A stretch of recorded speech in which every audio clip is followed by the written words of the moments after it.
chunk, I open up, I sold my soul a good price. Hey everyone, welcome to the Nerd Talk podcast brought to you by the Digital Worm. I'm your host Matt, and I'm here with my good buddy and co-host John. John, say hello. What's happening, everybody? So every week we take 10 of the most interesting things that happened in nerd culture over the past week, and we discuss and have a good time. And this week we're going to be starting off in the UK. According to this headline, the UK will track thousands of criminals with GPS tags. The UK is known for being one of the most watched countries in the entire world. And even though, this is happening with criminals, the whole idea of the justice system is for you to be rehabilitated while in jail. Like, I'm not a huge fan of this. I feel like this is a huge invasion of privacy, like way more than is absolutely necessary. You're supposed to be giving these people the benefit of the doubt once they've completed their prison or jail time. John, what did you think about this story? I mean, it's kind of more of the same. We keep seeing the same kind of stuff coming out of the UK and China lately. I mean, to be honest, I feel like the person who wrote this article did not really do their due diligence on what the fuck they're talking about. I agree, but that's why we're here. What does this not tell us? It doesn't tell us what the word criminal means, for one thing. And what does the word criminal really mean? So is this somebody who was previously convicted of a crime, they've already served their sentence, and then they want to track them afterwards? If so, I mean, that would never fly here in the States. Things are different in other countries for sure, but that does seem fairly wrong. If that is the case, is it somebody who's on probation? If somebody's on probation, that's no different from a house arrest bracelet. Really, I mean, it's basically a house arrest bracelet that doesn't keep you at your home or job, out on bond, out on bail, waiting to be their court situation. If that's the case, again, not too much different from a house arrest bracelet. Context of this article, we really don't know. I'm assuming that this is people who are on probation or parole of some sort, and this is just another way of seeing if they're going to the places that are likely to be indicative of that negative behavior. Well, this brings up something else, John. No two criminals are the same, and I don't know. I feel like if you were dealing drugs, it's a little bit different than you being a pedophile, Like, I feel like those are completely unrelated crimes, and they should be treated differently. We have the sex offenders registry, which lets you know where these people live. But if you have small kids, I'm sure a lot of parents would like to have an app that can show them where these sex offenders are at any given time, like if there's any in the general vicinity. Like, part of me thinks that would be a good thing to protect innocent lives, especially the lives of children. But the other part of me thinks that this is the kind of thing that just shouldn't be done because it can lead to so many other things. Things like what we are currently seeing in the UK and China. Do you have any thoughts on that? I mean, realistically, I think if you could guarantee that it never spread further than that, sure. But I don't think that anyone can make that guarantee with a straight face. Yeah, I don't think they can either. For one, I'm not a believer in slippery slope arguments, and that's not what I'm saying here. I'm not a cats and dogs marrying each other kind of person. I don't worry about that. It's not something that I particularly fear. But there are times when you can see the potential for misuse in things. I think this is one of those times. Yeah, I agree. And, I'm the type of guy that is looking for the potential misuse and wondering about it. So I figured it was worth bringing up. So moving on to a more interesting topic, in my opinion. I was a huge Lord of the Rings fan. I enjoyed the books. I really enjoyed the movies. And it looks like Amazon's going to be... they're not going to be. They're working on a show. Amazon is... they're breaking into the streaming game, and they're looking to make a pretty big impact. So some of the information we have about this show so far is the only thing they've released is a teaser map of Middle-earth. And then there was another report where they're being so secretive about this that the writers are actually in a room with a fingerprint scanner. Like they're Amazon is not tolerating any leaks as far as spoilers or information that they don't want released. While I mean, you can say whatever you want to about Amazon and the way they do things. I think this is pretty exciting news. A Lord of the Rings show could be, if it's done well, could be really good. I think, for me, The Hobbit was kind of a letdown. I didn't even finish watching it. I think I watched the first one. And lately, there's definitely been an itch. I feel like it's time for there to be some more Lord of the Rings in my life. John, what do you think? Yeah, I mean, honest, I had no idea that this project existed. I had no idea that they were making this. Me either, not until this week. It's very interesting. I feel like this, the fact that they're doing a show instead of a film, obviously gives them the ability to go into depth in a way that the films couldn't. A lot of people think that the Lord of the Rings films were pretty exhaustive, but that's not near being the case. In fact, my favorite character, all of Tolkien's books, was part of Hobbit / Lord of the Rings, and none of those 6 films touched on him at all. His name's Tom Bombadil. It's a really cool side story that could be a multi-part film in and of itself, really, possibly. And hopefully, for me, that gives the possibility of that character finally being cast and being in a story. That would be pretty awesome. I think that there's a lot of Amazon definitely is not new to the idea of streaming. They've had their own streaming service as part of Amazon Prime for about 5-6 years now, and they've been doing their own content for about 4 years. I think the thing that they're most well known for at this point is their adaptation of Philip K. Dick's The Man in the High Castle, which is an extremely good show. I was about to bring that up. You're a big fan of that show, aren't you? Yeah, it's a very good alternate history drama. A lot of really good character actors, a lot of really good writing. It showcases the paranoia of Philip K. Dick's writing very well, and I've been recommending that show to people for a very long time. My favorite Amazon original was definitely The Tick.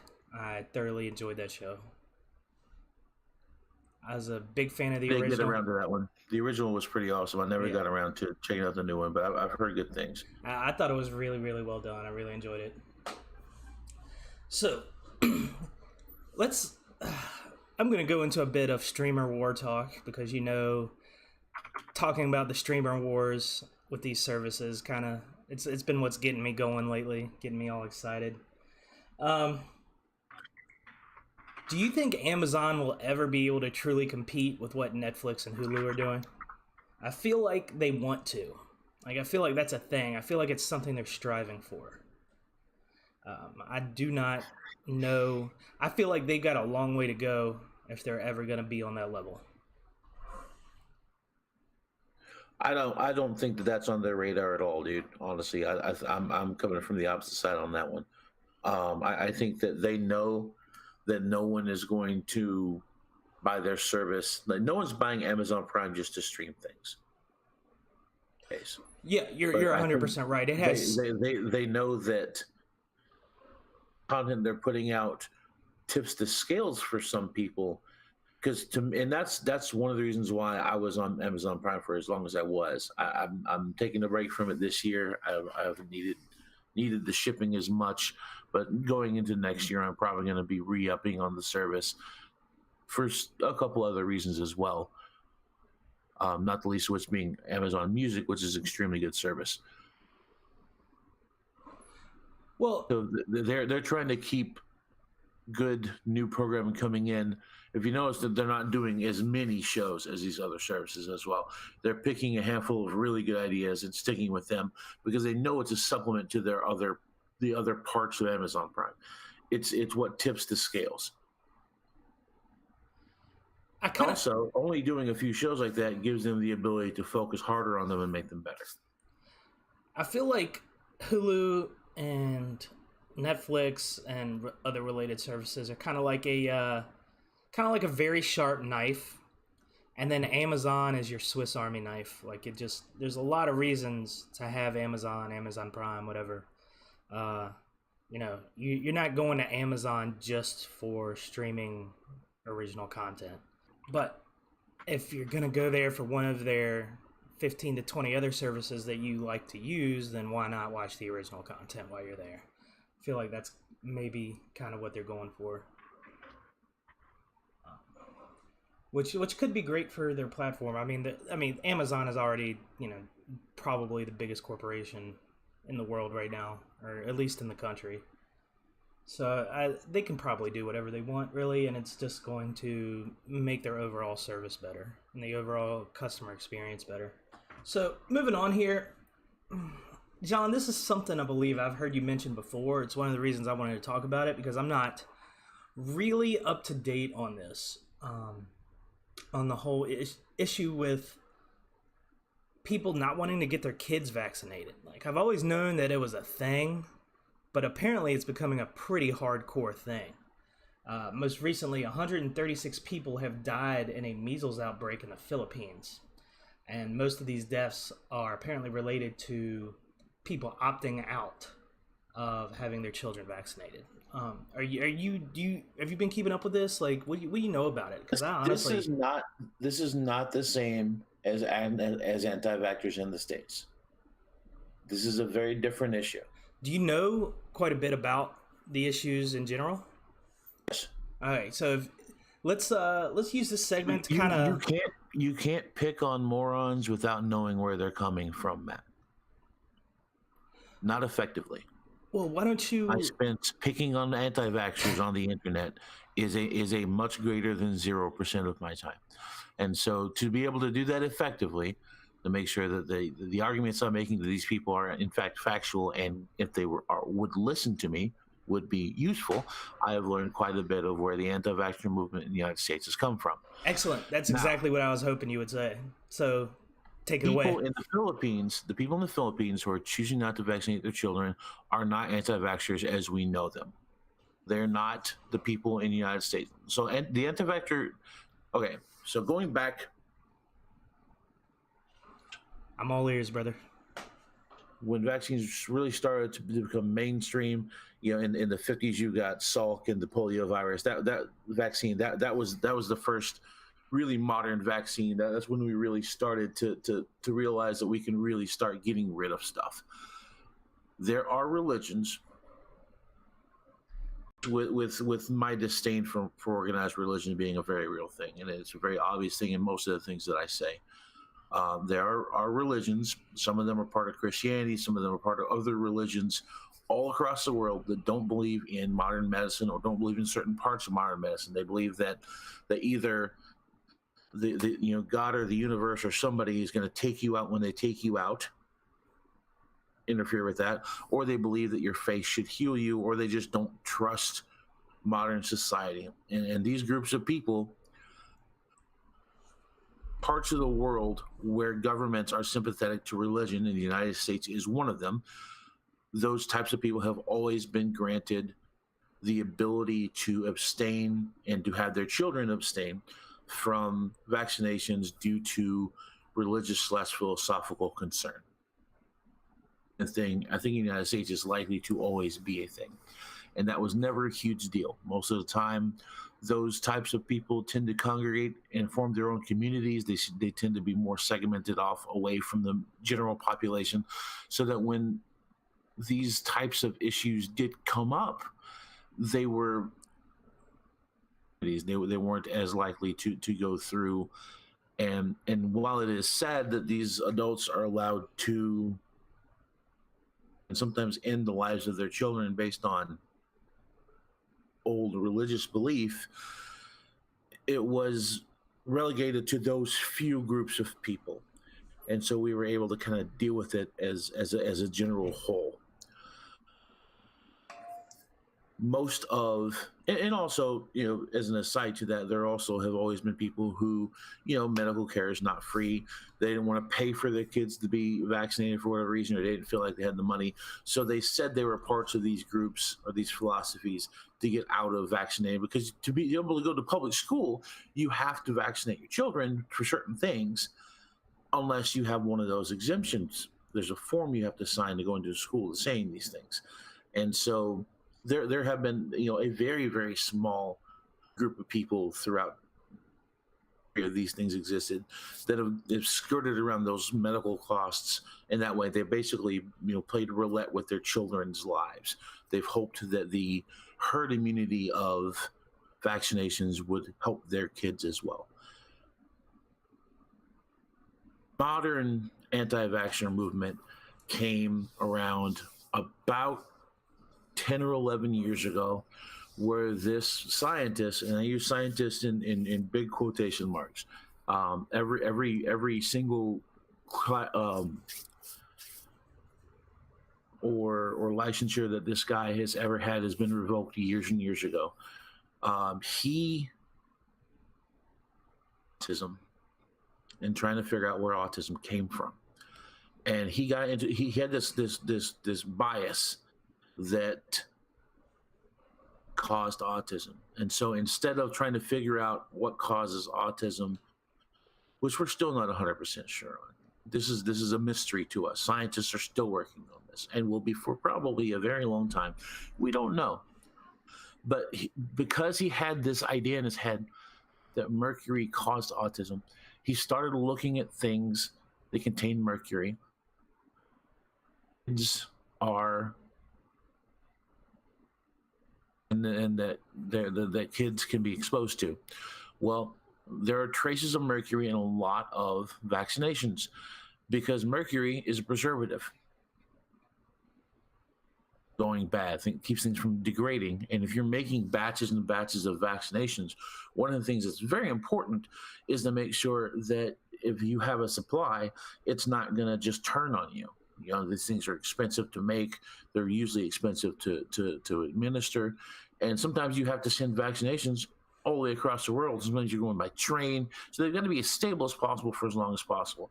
And so, yeah, there are trace amounts of mercury in some vaccinations. Now, that has changed in the last 10 years. They're actually removing that stuff because there are people who, because of this guy's fake study, believe that that is something that can cause autism. There is no link between these things whatsoever. It's proven time and time again. Everything about this guy's falsified study with no peer review that he just put on the internet, no proof. But the thing is, when he submitted for peer review, he also just put it on the internet. And this is in the infancy of social media, the infancy of, this is back when things with MySpace and Zanga were around. This was even pre-Facebook, except for on college campuses. Well, this is we're going back longer than 10 years, if that's the case. Facebook has been available off college campuses for, I believe, 11 years now. Yeah, but I felt like I started using it back in like 05, 06, and that was right around MySpace's decline. So I don't know if that's the time frame you're looking at. I don't know if it actually matters, but maybe it's 13 years then. I don't know. I did this research a couple of years back, so maybe I'm remembering wrong. It's always possible, but it was after 2005. Okay. It's right there in that time frame. I don't have research in front of me. So this has been going on for a while. Absolutely. It's just gotten louder and louder in the past couple of years because social media and the rise of YouTube personalities and the rise of Facebook Watch and Facebook Live and all this other stuff is making things more in your face than they used to be on the internet. And that's what's made anti-vaxxers in America more able to connect with one another, more able to. And this comes from a conspiracy theory place in flawed logic, and so people who have this bias towards conspiracy theories have the platforms such as Twitter, such as Facebook, such as YouTube, all these things. They're being given a voice. And because we don't regulate basis of content and comments on these platforms, let's just say whatever they want, and if they appeal to the biases you already have, if you feel like it gives you license to believe it more, and it turns from an opinion and a flawed opinion to what you can say is fact. The same thing is coming about with the flat earthers, that the same platforms are causing those idiots to become more and more loud and more heard. But the issue with the Philippines is a couple of years ago, a batch of, I forget what it was from, but there was a vaccination that outbroke in the Philippines, and there was a batch of that vaccination that was made incorrectly, and it caused people who were not already infected by to have a fairly large percent chance to actually contract it instead. Who were vaccinated with this were children, and a lot of people got very sick. And so because that happened, and it's a really unfortunate situation that messed up a lot of families. I don't know if anyone died or not, but a lot of people got very sick. And because of that, the Philippines as a nation have this kind of knee-jerk worry that if this has happened once, it can happen again. And so they're making their kids get vaccinated for things. So unfortunate situation on their end. It's an unfortunate situation where something bad did happen because someone mixed a batch of a vaccine wrong once. All vaccines are bad, but it's hard to get people, once a herd mentality starts on something, it's really hard to pull back from that. And so the people who are in charge in the Philippines right now are tasked with this very difficult situation where they're having to re-earn the trust of people for things like vaccines. And that's why you're seeing the measles happening in a huge way. But that, in my mind, that's very different from American anti-vaxxers who are just choosing to believe something that they're seeing on YouTube because they think that it sounds good and they like conspiracy theories. So the TLDR is that what's going on in the Philippines is actually a semi-legitimate fear, whereas Americans are just fucking insane. Yeah, right. Pretty much. All right. Well, honestly, that's kind of what I was putting together. I was just like, I don't know where this, like how all this happened, because I never really paid much attention to it because, I'm not one to go down that particular rabbit hole as far as conspiracies go, like the whole flat earth thing. Like I know it exists, but I never really paid much attention to what was going on with it. And the same thing with the anti-vaxxers. Like I know that's a weird movement in some parts of the country, but I never really paid any attention to it because it didn't affect me at all.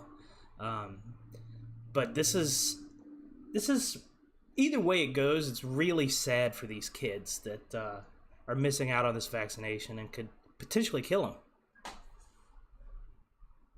Yep. All right, so we're going to move on here. Next story of the day, Deadmau5, he's a DJ, he's fairly well known, says he's quitting Twitch after getting suspended for using a homophobic slur. So from as far as I can tell, I've never watched this guy stream, but he used the F word that's a homophobic slur. And apparently he's used some other slurs throughout his history. He's kind of seems like the definition of a toxic gamer. Like, this is not the kind of guy I would want my kids watching on Twitch. He said he used some hate speech and he got suspended off Twitch because Amazon is not playing that shit. Like, if someone turns you in, all of your stuff is recorded on Twitch. It's recorded by Twitch. And it's pretty much automatic. You do have a choice of whether or not you want to post those in your VOD section, which stands for video on demand, and it stays there for it stays there for 14 days unless you're a partner, and then I think it stays there for 2 months. So Twitch is essentially recording everything that you do.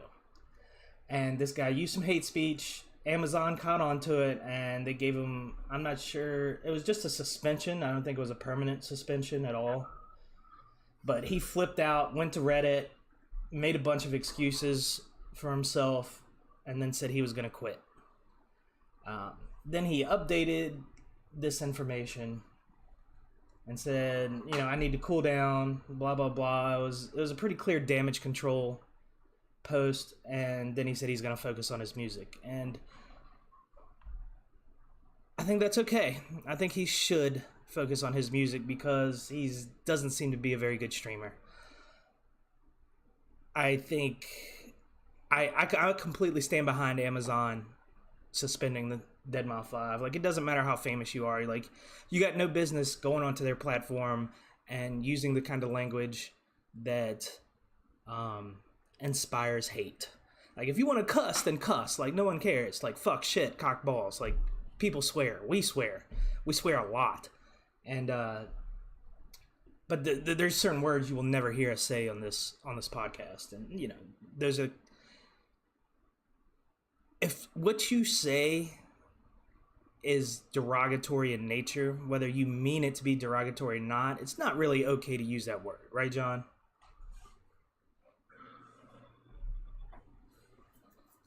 Like, what do you fuck Deadmau5 for one thing. I've always hated this dude.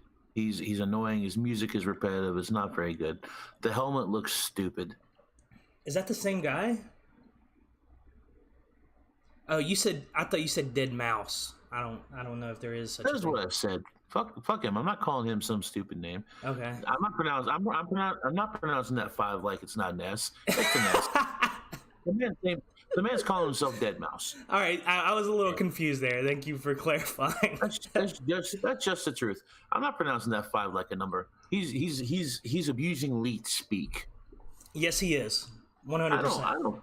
I honestly, I've always been bugged by this dude, man. Fuck him. Like, well, I'm bugged. I mean, there's no way that anyone's ever heard him say anything that's going to be surprising. He's going to have some entitled opinion about something. Like, whatever, man. He is the most toxic part of electronic dance music. Never had any use for this guy. I didn't realize he was just such a tool. Like, I mean, I've never listened to his music, but I know who he is because, he's like one of the, quote unquote best DJs around, whatever the hell that means. I don't really listen to a lot of electronic music, but the fact that he used his fame from being a DJ to increase his Twitch reach and then starts throwing out words like that, it's just fucked, in my opinion. Just 100% fucked. It's toxic. It's gross. I'm glad he's gone. What do you think in general about these Twitch streamers using this kind of speech and then trying to defend it? That's kind of what bothers me the most about the entire thing, is that this guy tried to defend what he was saying instead of just saying, you know what, you guys are right, I shouldn't say shit like this, those words are not okay to use. He didn't. He went straight to Reddit and tried to defend everything that he was doing. That's what bothers me more than anything. Man, for me, like, so I really don't care what he's using. I think he's a toxic piece of shit because he's a toxic piece of shit. I don't have an issue with saying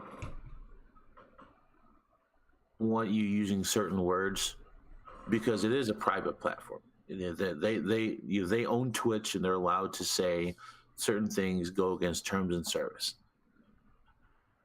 Every digital everything has terms and service, and if you break the terms of service, you don't get to use the service anymore, right? That's just how it's set up. To me, if you're going to use language. Like, for example, if you're a Twitch streamer and you know that people in your chat are going to curse, then you hit that button that says people have to acknowledge that before they can see your chat.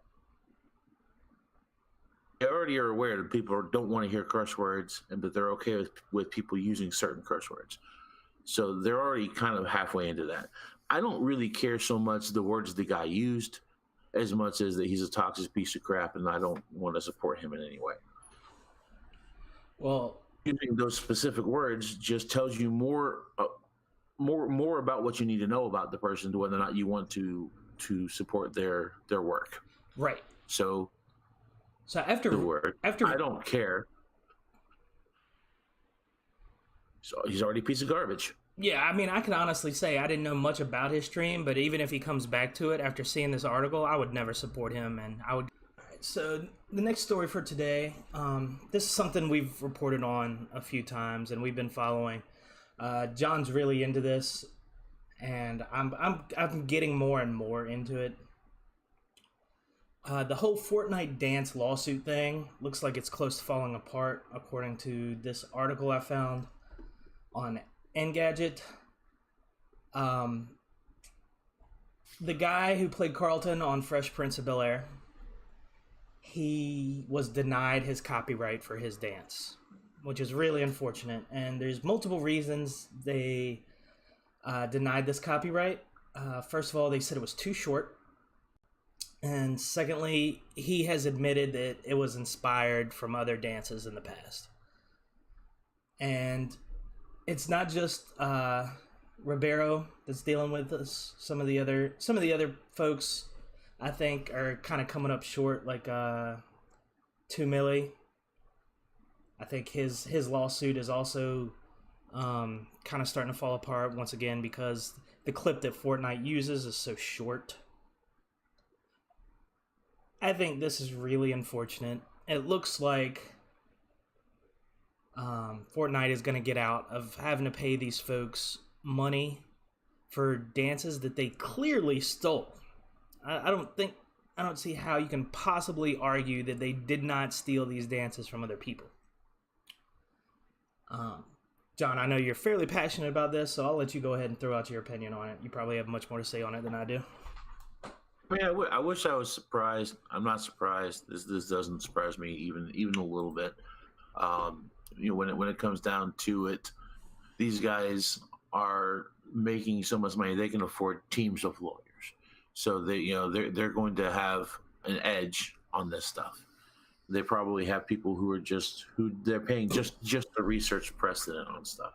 So realistically, I expected Riveros to do a little better than this, honestly, but really all they need is one to go through proper and to be done right for things to change.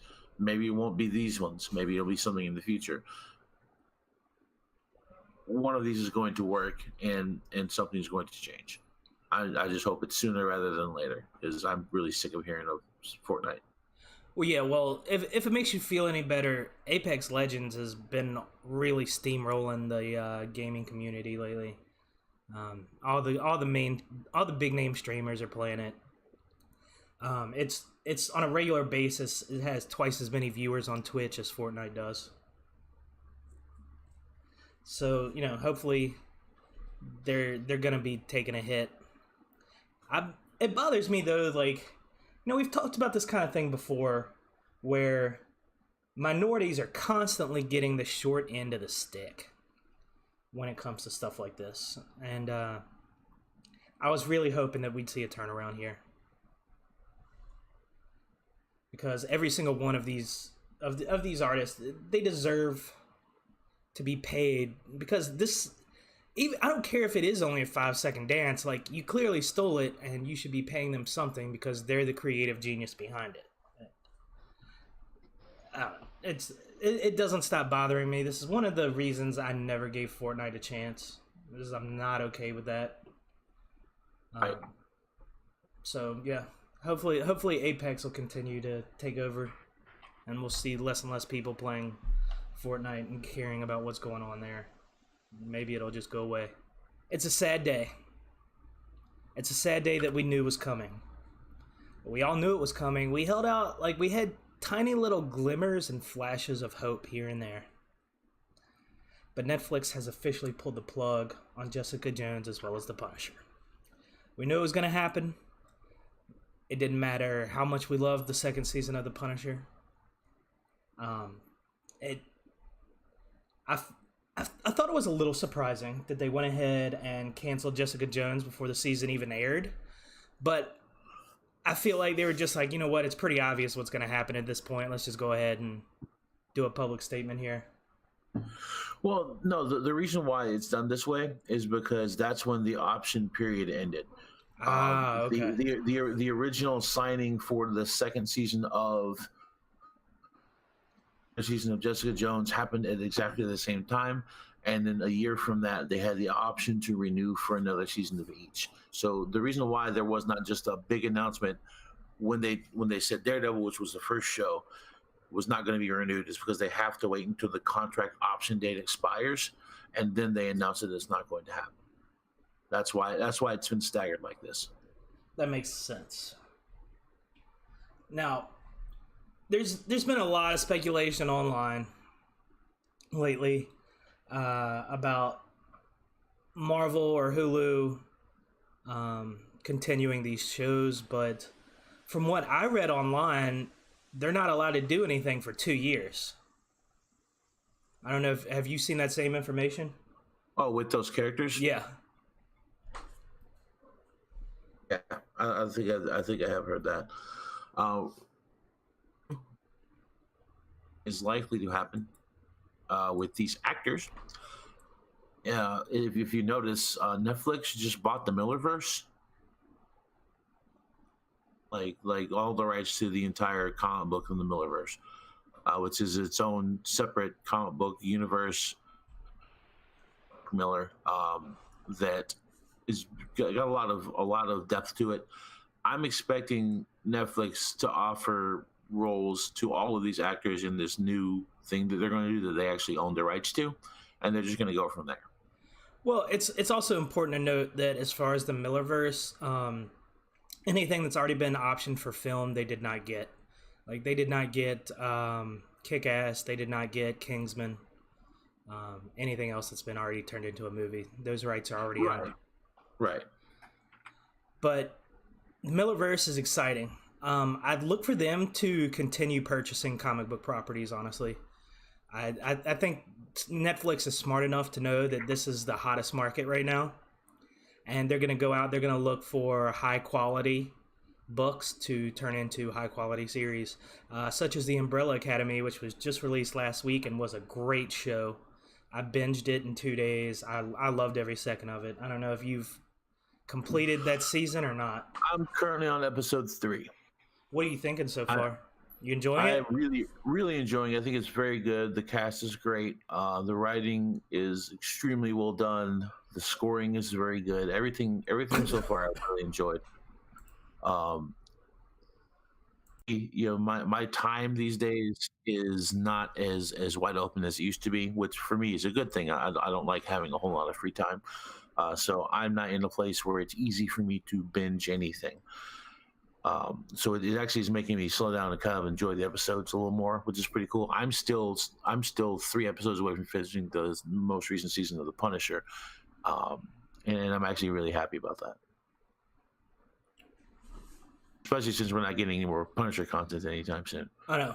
As unfortunate as it is that we lost those shows on Netflix, I do see the silver lining. Like, as someone who's been keeping an eye on this kind of stuff, it does look like Netflix is going to continue down the comic book path, which I think is great. And they're going to go after some lesser known properties, some more niche kind of stuff, which I think is awesome. And, as much as I hate to lose the Marvel stuff, it's kind of an onward and upward thing, I think. I think they have a vision, and I think Marvel was kind of a foundation for that vision, but I feel like they are ready to move forward, and so it's kind of hard to hate on that from my end. Next topic for today, this headline reads, China wants to put a solar farm in space by 2025. Essentially what they're looking to do here as they're trying to gather solar energy from space and then beam it down from space to some sort of an electricity. Basically a giant receptacle, basically, Yeah. and then it would basically have the function of the receptacle will have the function of a power plant. Yeah. And then they would distribute power by traditional means to places in a certain geographic region. Right. And apparently this is like 100% clean energy. Yeah, it's utilizing the sun. And it's all right. So this thing is going to be huge to gather up that much energy to make it viable. Like it's got to be huge. They're saying this thing's going to weigh something like 1,000 tons. Yeah. Like that's a pretty heavy thing. So my only concern with this kind of stuff, like, first of all, China, when it comes to their space program, is just on fucking point. Like, every time I see an article about their space program and what they're trying to do, like, I immediately click on it. Like, I don't care how... Oh, yeah. They're way ahead of us. Like, I don't care how small or minuscule, like, it seems from the headline, like, what they're going to be doing. I still click on it, because you never know when there's going to be a massive gem in there that's going to be worth talking about. Other countries have been talking about this kind of thing for on and off for about 10 years now. Japan is probably the next closest to being on this. My only concern here is that rocket fuel is super polluting. It's one of the biggest pollutants in the world, is all these airplanes just flying constantly. And to get that much bulk into space seems like it's going to burn a lot of rocket fuel. So whatever they're doing, it's going to have to be viable. This one machine, it's going to have to be viable for, hundreds of years to make it worth the pollution cost, in my mind. What do you think, John? Well, I think a lot of it will be able to be processed and shipped while in space. And I think the compact nature of that over actually sending parts up is going to make a big difference. I don't think it'll matter as much as we think it does. I expect most of this to be 3D printed. I think that'd be really cool. Really, really cool. I'd really like to see this program be successful. I mean, this is something... clean energy is something we have needed for a long time. We're past due, and now the planet's starting to pay the price. I would love to see this take off and become a thing, like, internationally. We have to stop relying on fossil fuels. Like, not only is it bad for the environment, but we're running out of it. Like, it's not like we have an infinite amount of this. At least on the short term, and by short term I mean, a few million years, we can pull infinite energy from the sun, and it's not going to hurt the environment. It's passive. Yeah, it's so. I'm really into this. This is something I'm going to be keeping an eye on, John. Just to let you know, I want to see more information here. Hopefully we'll see some other countries in the next couple of years start doing something very similar. This link will definitely be with the podcast, as all the links will be that are relevant to today's show. So if you're into this, make sure you click on this. Make sure you click on this headline, go read the article, and then leave some comments. Tell us what you think about it. Next topic for today. This one's just kind of a fun thing I found, and I thought it would be fun to just kind of talk about, speculate, stuff like that. John and I really enjoy these kind of speculative talks about stuff like this, and I thought we'd share it with the rest of the show. There is a change.org petition that seeks to sell Montana to Canada for $1 trillion to pay down the national debt. I think it is worth mentioning that about 8,000 people have signed this petition, even though it's clearly in jest. But what I want to talk about, John, is how I don't think it's a terrible idea. I mean, I know a lot of people that would move to Montana if it was sold to Canada. I know a lot of people. I would probably actually move there myself. And if Canada wanted to start buying up like random pieces of real estate in the United States, I think we'd see a lot of people moving there. Um, I I thought it was kind of a cute thing to do, but it did make me think. I don't know if it made you think at all. What was your opinion when you saw this? What did you think about it?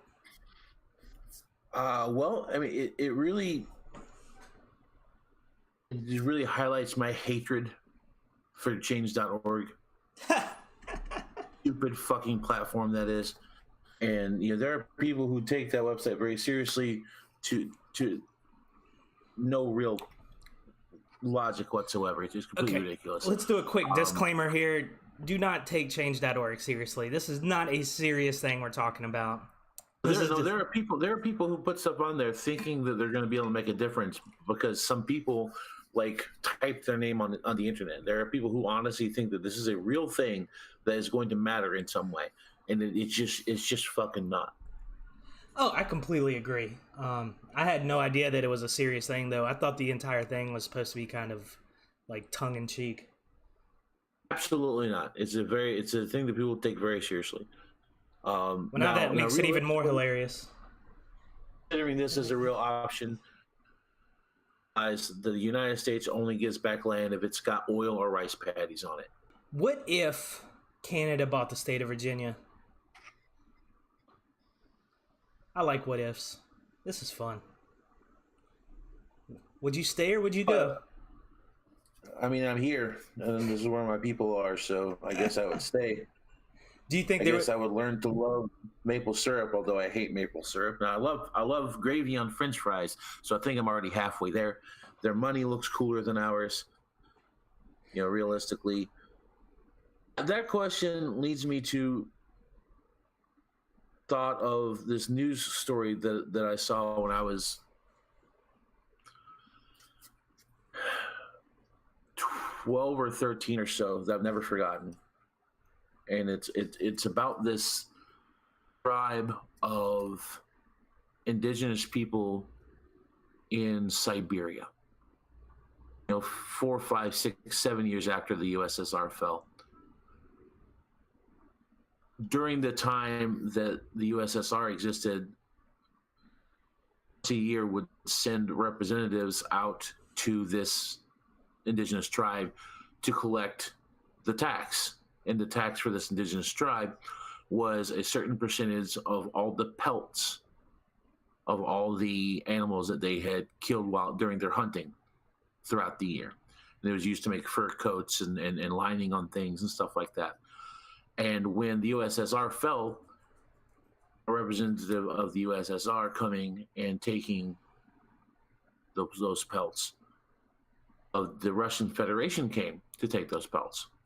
And the percentage didn't really change, and what they wanted didn't change. Just the face of the person changed, and the uniform they had changed. And that was it. And they were asked about the USSR falling and the Russian Federation coming up, and they had the right to vote now if they want to, and these things. And the guy just looked straight to the camera and said, "Your mic cut out a little bit. What did he look? You said he looked straight at the camera? He looked straight into the camera, and he said, pelts are pelts. Are given those taxes to. They had realized that there was someone who said they owed them something, and so instead of to not risk dying for it, they were willing to give some percentage of what they were bringing in to the government as a tax. But realistically, the common person is not really affected by a lot of the things that their governments do. And realistically, the United States and Canada are so close to each other as far as policy and language and rights and all this other stuff. I mean, the main difference between those two things, if Virginia were suddenly part of Canada, is I would have health care. So would I. You know what I'm saying? Like I would have health care. Man. I think we should back up to what's truly important of everything you had to say, and probably the most disturbing part of what you had to say was your distaste for maple syrup. Who doesn't like maple syrup? Yeah, I'm the only one. I don't know, but I just don't like it. Jesus Christ. I don't know. That just blows my fucking mind. Like right off the top of my head. Like oh my God, I could eat pancakes right now. I don't like pancakes either. Fuck, John. Don't do anything for me, bud. I got nothing. I don't even know how to respond to that. So let's just go ahead and move on to the next topic because I'm getting sad and I don't want to cry on the show. So we're gonna go back to China now. There were a couple of headlines this week that caught my eye as far as some of the stuff going on over there. John and I keep a pretty close eye on articles related to China and their surveillance and how they treat their people. The first one I'm going to talk about is related to the UK headline, an article that we discussed earlier. Hong Kong is testing high-tech monitoring systems for smart prisons. They want to use things like wristband trackers and video monitoring in the prisons. And they want to use drug-detecting robots to essentially inspect the feces of their inmates to look for drugs. Now, putting cameras in the bathroom is pretty distasteful. I don't think American prisons do that at all. I think prisoners are allowed a small amount of privacy, especially when it involves their naked bodies and them doing bodily functions in the restroom. I think there's probably a little bit of leeway there, but when I read this and I was like, how is China not already doing this? Given how much they monitor the rest of their communities and their population, this seems like it's about 10 years behind what they've been wanting to do. John, I know you weren't surprised by this article, but it's just more of the same. I'm just surprised that they're just now doing this with their prisons. Like, it's the things that China does to their prisoners, especially political prisoners, is just really, really mind-blowing. But this I would say would go too far in other parts of the world, but I feel like this is a little lax for China. This is probably the closest thing to normal I've seen out of them in a while. I mean, it's not a surprising thing. Things that we don't know about what they do to their prisoners are probably. But here's one really weird connection. I feel like it's not far off from what they're doing with the school uniforms situation that we talked about a few weeks ago. And it kind of seems like they're treating school children in a very similar way to their prisoners. We do that too. That's every developed country. We treat children like prisoners here. There's very little difference. Are you kidding me? No, I mean, I'm not kidding you. I'm just saying that it just... Think about it, man. How many schools can you go into that aren't elementary schools that don't have metal detectors? I mean, you aren't wrong. I don't... Rural high schools have police officers in them now. Yeah. There are places in this country where they're considering arming teachers. Schools are prisons, man. They 100% are. But you don't see GPS devices on the students here. And they're not sewn in yet. And they're not sewn into the uniforms. What's really funny is that I went to Rockbridge County High School in Lexington, Virginia, and it is about 100 yards away from the sheriff's office and local jail. And they look almost identical. I want to say they were actually created by the same construction company. I'm not sure on that. I'll have to do some research. I would explain why they look the same, though. Yeah, but I mean, the fact that the high school looks a lot like the jail is kind of funny. Absolutely. Definitely ties into this topic. And then the other headline I found was about their surveillance of this group of Muslims.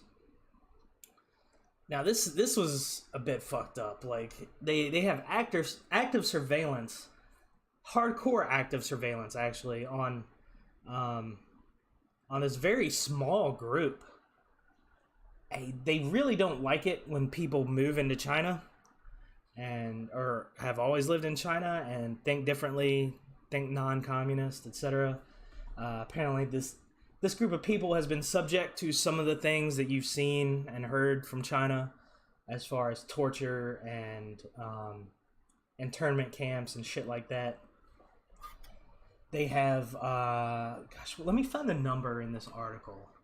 This database had 6.7 million GPS coordinates and within a 24-hour period. Now, that is keeping a very, very close eye on the people you look at as an enemy. I mean, that's a lot of... They've got to be pinging these surveillance devices, every few minutes to get 6.7 million hits. That just seems crazy to me. Like, do you really think it's worth watching? Even for China. Like, let's step into the Chinese government's shoes for a second. Like, is there any group that is worth watching this much? I can't think of any group that would be worth watching this much. John, what do you think? I don't know that it's a matter of worth it or not, honestly. Like, easy thing to... We're so different as far as is just the way we handle things in the U.S. But like the U.S. versus China that are similar in their differences to me. A lot of times you'll hear the United States being called the grand experiment. Well, China kind of is, it's an experiment as well. From the beginning of the current Chinese government's existence, they realized the biggest threat to their power, religion, and deeply seated beliefs,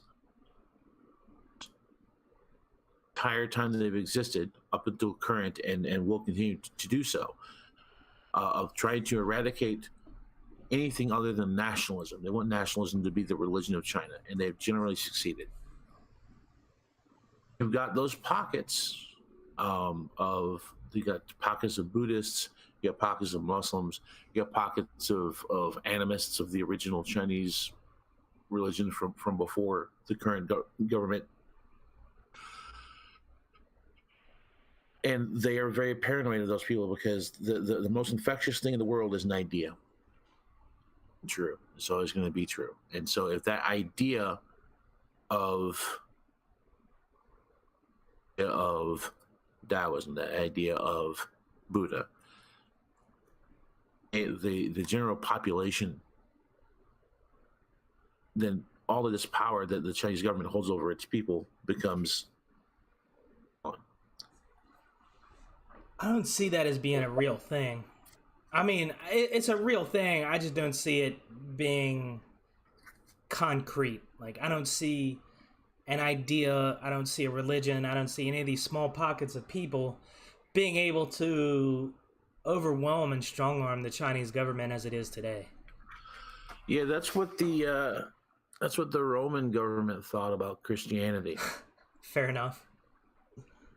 And in a very short period of time, in the grand scheme of things, Christianity not only took over the Roman Empire, but then caused it to cease to exist. Yeah, the small group of people can do a whole fucking lot, man. That's a fair point. They know that, and there was no modern communication back in the days of Rome. You know what I'm saying? It took the speed of horseback at best, from place to another at best. Usually, it was the speed of your feet. So I get it. I do. You're really more nefarious than a religion. You're really good at finding those points that matter. I'll give that to you. I don't know. It's easier for me to look at it from the side of the government, you know? Like, it's easier for me to slide into those shoes for some reason. You're really good at doing the opposite, and I really appreciate that, John. I just want to let you know that. Thanks, man. So I'm going to go ahead and move on to the final topic of today. This is kind of creepy. Elon Musk has this company called OpenAI, and apparently it can write some pretty disturbingly fake news reports. And not only are they disturbing, but they're super believable. And it's bothering Elon Musk to the point where they're keeping a pretty tight lid on exactly what it can do and how it can do it. I don't know. I'm on the fence about AI, John. I don't know about you. I think AI used for this kind of purpose could be the downfall of our whole fucking country. And what I mean by used for this purpose, I mean anything used for nefarious means, especially technology, can be the downfall of a lot of things. This is just one example I'm saying. And this kind of bothers me. Like, on one hand, the technology is cool. Like I saw this one article where they put in like one paragraph and then the AI just took completely over from there and wrote like an entire news piece, kind of like the blurb pieces we use for this podcast, and it was able to just do this entire fake news post from the first paragraph. I don't know how much you want to get into talking about fake news here, but let me just go ahead and let you take over for a bit, and then I'll rebuttal if I need to rebuttal. Realistically, if you honestly think that there aren't parts of different governments like this, if you don't think that there are companies that names off because they're new, they're small, they're innovative, they haven't gotten a public offering yet, they're developing things like this, and they're probably years ahead of this. You're pretty naive, in my opinion. It's pretty obvious that, like, I always thought it was just a group of people down in a basement somewhere writing fake news. Like, it never occurred to me that it was one guy just with some AI and just putting in one paragraph and letting the AI take over. Well, that's not really happening yet, and that's what this article was about. Is because it may happen soon. Machines cranking out is not stuff that they're disseminating, of course. But the worry of that article is that it's going to get good enough to where there doesn't have to be human that's making it, and then it disseminates the information itself through the internet. That's the kind of the Harlan Ellison style fear of it. Anyone who thinks that we're not eventually going to come across a way to make real AI a thing with actual, like, what it is very naive. I agree. This is a thing that is going to happen. You have to get used to the idea that this is going to happen. Do I think it's going to be a nightmare post-apocalyptic scenario like all these films? No, I definitely don't. I feel like first 50 years of these things are going to have the intellect and the mentality of a 5-year-old, and that'll grow as they begin to figure out ways to make themselves better. And that's when the step one of a successful AI is to be able to pass the Turing test, is for an intelligent human not to be able to tell the difference between talking to a person and talking to an AI.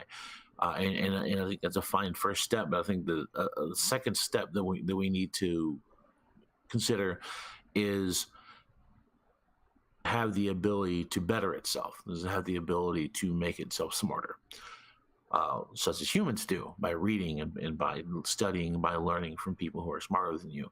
And when that's able to pass a Turing test and also able to make itself smarter by those style of means, as opposed to being programmed to be smarter, is when you're going to be able to really say, hey, we've actually made AI. Humanity's desire to create guarantees that we're going to get to this point. That is just a thing that's going to happen. I want to say this: like, fake news is not new. Fake news has been going on for a very long time.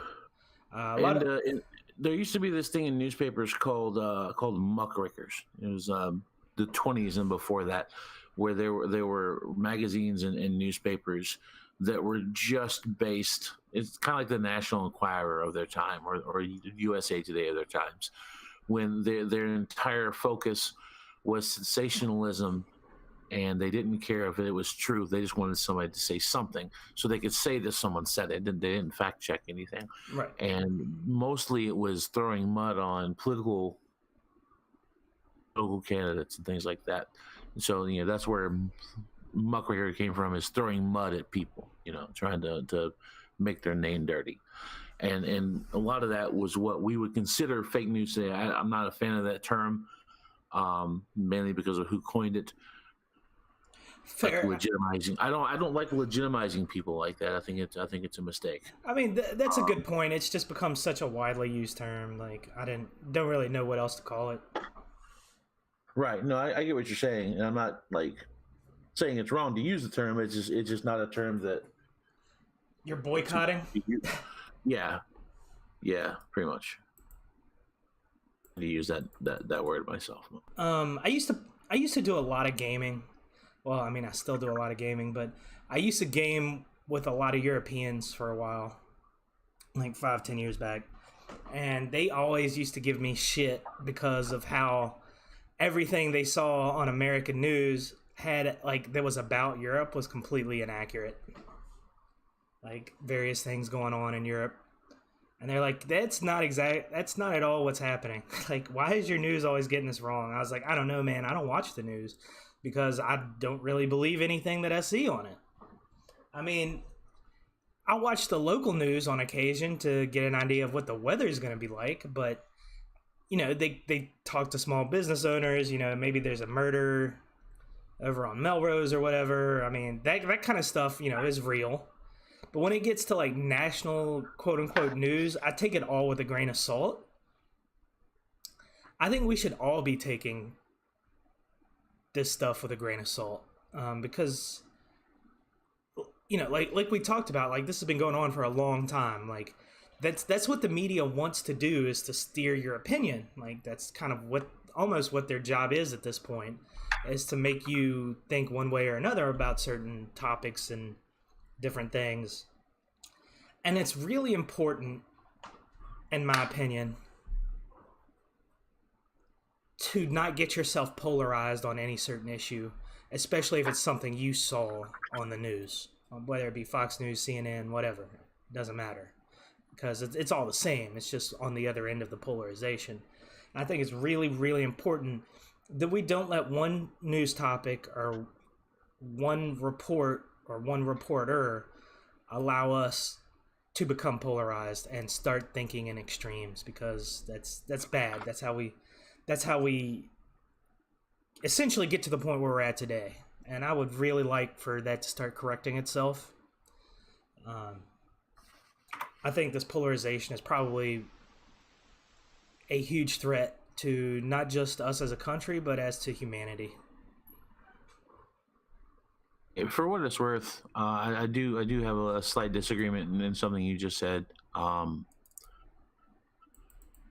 think that in the 90s, it was true that Fox News and the two sides of the same coin, that they were both reporting news, and they were both skewing it towards the specific viewpoints of the people behind the camera and the people in the front of the camera. And for the past 10 to 12 years, that's not been the case. CNN is still reporting the news, and they are still skewing it towards the liberal bias. Fox News is not reporting the news. Fox News is saying whatever the fuck they want. Those things are not the same thing. That's a good point. Those people are not fucking reporters. Those people are propaganda agents. And in the last 3 years, they've become even more so. They are only there to serve team in this fucking country. People are not news reporters. That's a good point. I agree with that. I just was trying to, I was trying to come across as a little more of, what's the word I'm looking for, John? Diplomatic. Yes, that's an excellent word. Yeah, I don't think we get to be diplomatic anymore in this country. I think that is we no longer have the luxury of diplomacy. I agree because we no longer have the luxury of being the top. Like I am individual. This is who I am. I'm a liberal. The idea of the tolerant left has got to go away. The tolerant left is why this nationalist, racist asshole was able to become our president. It's got to go.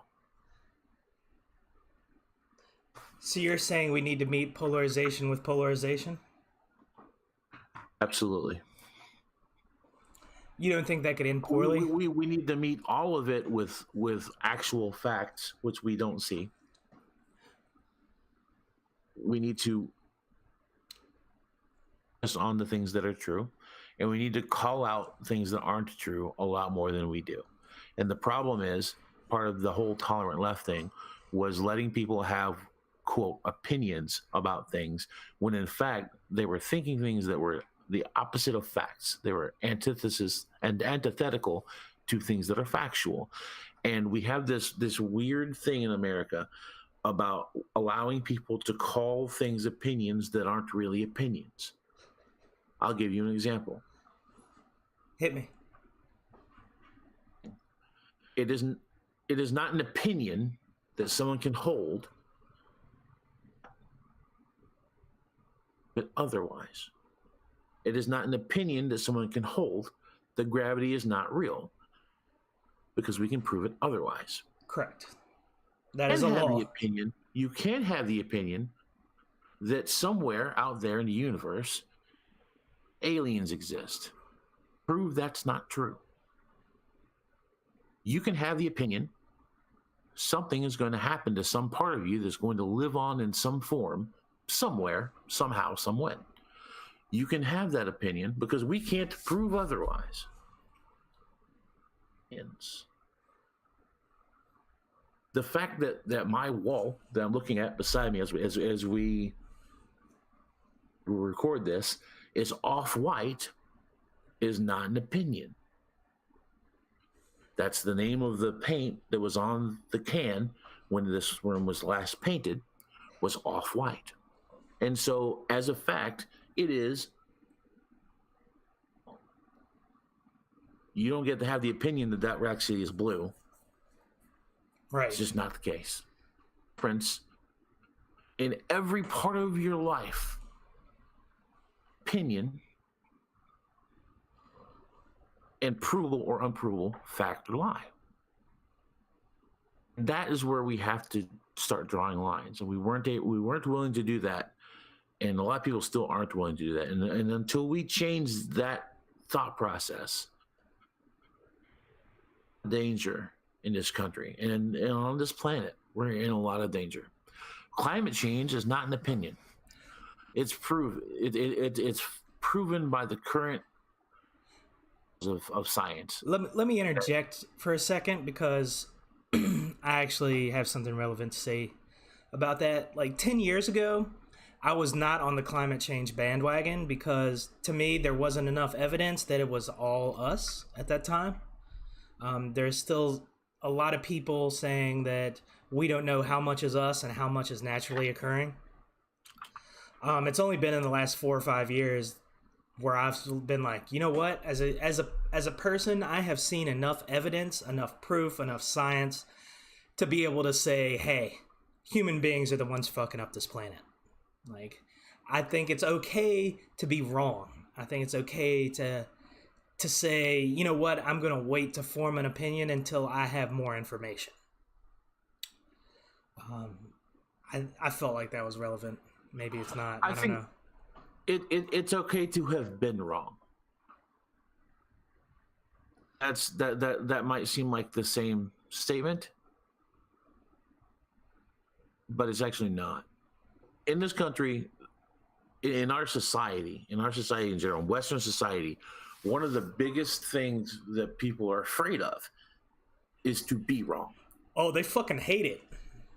There's this fear, and it really does come from fear of being incorrect, and it becomes this knee-jerk thing of they are so worried about it. Admit that it exists, and I think a good example of this is something called the Mandela effect that you and I have spoken about before. You know what that is, right? You're gonna have to refresh me, bro. The Mandela effect is an idea that something has happened, dimension, that has caused history to change in ways that are small and unpredictable. Some people are able to perceive and some people are not. The two main examples of this, and a lot of people talk about this stuff in jest. Oh yeah, I know what you're talking about. Yeah, there are people who take this very seriously. So the main two things for anyone listening who has not heard of this is Mandela died. There are a lot of people who, in their brains, news reports of Nelson Mandela dying in the late 90s, like 98, 99. Well, he died years after that. He was released. He toured the world. He did a lot of things after he was released, all in the 2000s. And he died afterwards. He died a free person. Prison in the 90s. Who feels like I remember that happening in the 90s. Nah, that's a false memory. That did not happen. Memory is really based off of, I don't know, someone who was famous died in prison in the 90s that I can't figure out who it was, and I attribute it to being that, or if I just remembered dates wrong. You know, I'm someone who remembers dates wrong a fair amount. And so I will admit that my memory is incorrect on that, and I've corrected the way my brain thinks about it, and I know they lived past the 90s. Okay. A lot of people are so afraid of being wrong that they're holding on to that, and they say, well, the universe must have changed to the point where this is what happened, but I remember the original timeline. And there are people who are doing this in jest, and it's all, you know, good and fun. Everything science fiction is fun. You know what I'm saying? Like, it's just fun to think about. But there are people who really believe this. And the second main argument people have is the Berenstain Bears. Yeah. That's the one I'm most familiar with. And honestly, I thought that it was one spelling and it's a different spelling. It means that, you know, CERN flipping on the super collider changed the past, and, you know, that person's name was different than what it actually is now, and now it's changed, and some of us remember it. We just remember stuff wrong. Very valuable things. We're our brains are fragile. Our memory, we only have so much memory to go around, and the older you get, stuff gets pushed to the back, man. And no one want, you know, a lot of people, I don't say no one, but a lot of people don't want to admit that, and they're so worried about being incorrect about something that they've created this science fiction alternate universe theory to explain that away. What's something that's interesting to me is the different reactions that you and I have both had having watched the first episode of Doom Patrol. Okay, so let's go ahead and say something here. Doom Patrol is the newest live action show on DC Universe. That's what we're talking about here. If you haven't checked it out, we highly recommend checking it out. DC Universe is really cool. Its service, I think, and John also agrees, that it's currently worth the price. And it's going to continue to gain in value as they come out with more stuff to put on, more content to put up on the website. But John, go ahead. We're talking about the first episode of Doom Patrol because they release things one episode at a time because they're fucking crazy. Yeah, still not a big fan of that, but realistically, again, with my time situation being what it is, it doesn't matter as much to me as it used to. Well, after you watch the episode, like you message me, you're like, dude, I don't know what the fuck I just watched. Like, what about it didn't make sense? I'm just curious because I've read Doom Patrol books before when I was younger, so I've got this kind of this backlog in my head of, you know, when someone shows up, I'm like, oh, this is such and such. I wonder if their history story is still going to be the same as it was in X comic or Y comic. So for someone like you, someone who's Doom Patrol books before, you know, how did you feel watching this? Like, what was your thought process? Well, first of all, I do want to say the show is super interesting. The acting is on point. I thought everyone did a phenomenal job. I'm a huge Timothy Dalton fan. That being said, this is one of the first comic book shows or movies or anything related to that I've watched and didn't have an idea of what had happened in the comics. You know, because as when you're a kid, you talk about comics to your friends who also read comics, even if they haven't read that comic, because, you know, you're like, oh man, you got to check out this new book I've been reading, blah blah blah, right? Right. I had never really talked to anybody about Doom Patrol before. As far as what I can tell, it's kind of a niche book. Or maybe it just fell out of favor when I was in my comic book phase. I don't know. No, that's very true. So I was watching this. I didn't. All right. Crazy Jane, first of all, seems like probably an incredibly powerful, maybe the most powerful kind of superhero that I've ever seen. She has, what is it, 64 different personalities, and each one has a different ability. Is that correct? Yes. And all aware of each other. So that seems like super powerful to me. And then Robot Man seems quite powerful. The other two, I'm not sure how their abilities really tie in. Like, I don't really understand what Negative Man's power is. And I also don't understand how Elastic Woman can use... She doesn't seem to have any control. Or she seems to have fairly minimal control over what she can do. And I don't understand how that is going to serve a purpose to the rest of the team. Those were just my thoughts after the first episode. Well, basically, she has a lot of control over her power, because when she's not exerting control, she turns into basically a puddle of melted ice cream. She has no form to herself other than that. She's silly putty, basically. Gotcha. So when you see her in the super fit, normal, human looking, you know, movie star style, is some of the most powerful willpower that has ever existed, because there's basically Okay. Negative Man will be explained when they do his origin, which I'm expecting, in they don't really hit him much as far as that goes. They just kind of gloss over him. So I'm expecting episode 2, we're going to catch up on Negative Man. It's a really interesting story, and once that shows, it'll make a lot more sense to you. So does Elastic Woman, is she fairly powerful, like as far as abilities and like fighting people goes? Or different versions of her in the books, in the comics. I think what we're likely to see is going to be Plastic Man style. There's going to be some stretching. There's going to be some, you know, she can hold you where she wants you to be by just kind of falling on you and just turning into what she is. You ain't going nowhere. And I think we're going to see some of that. Maybe some astronauts type episodes where she, you know, turns her physicality into something else. That's something she's capable of doing for short periods of time.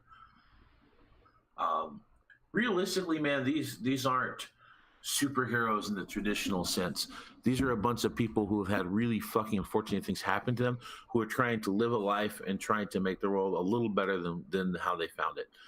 And that's really the motivation there. That's what the whole crux of the Doom Patrol as a group is, you know, it's one big group session for people, group therapy session for people who have been fucked over by the universe.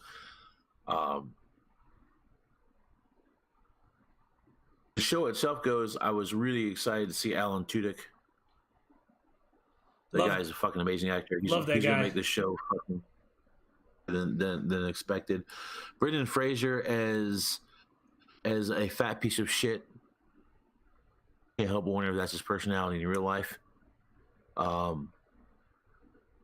Did the semi-southern NASCAR driver a little too well for me, in a good way.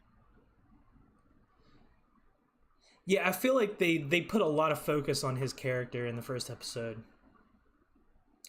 And it looks like they're starting to do some relationship building between him and Crazy Jane. Like, I don't know if maybe he's going to look at her as like the daughter type of character. I don't know if that's a thing, but I feel like that's what they're foreshadowing for, yeah. And it makes sense based on a lot of the comics and stuff. But for sure, I mean, there's definitely a lot of interesting dynamic between those two characters for sure. Just already after one episode, and that's really true in the comics as well. That's super true in the comics. That's a big part of it. So yeah, I think a lot of it is just me not knowing what to expect and me not knowing. Now, I know you say it's not really a superhero team as we know it, but what I really like to see with any superhero group is how their personalities and how their abilities all work together to create dynamics and conflicts and all that stuff. And I can already see the conflicts, but it's just the kind of team building and how they use their abilities to do what they do. Is still beyond me because I just don't know the books all that well. So it'll come together. Okay. I mean, I'm still excited to continue watching it. Some really cool stuff they're doing. There's, you know me, I don't care so much about the abilities as I care about the story. And it seems like a really cool story. Oh, dude, it is. This is going to be a crazy ride. And as someone who has been surrounded by bad storytelling for a long time and who is super picky about the stories they choose to engage with, I'm pretty excited with what DC has done so far.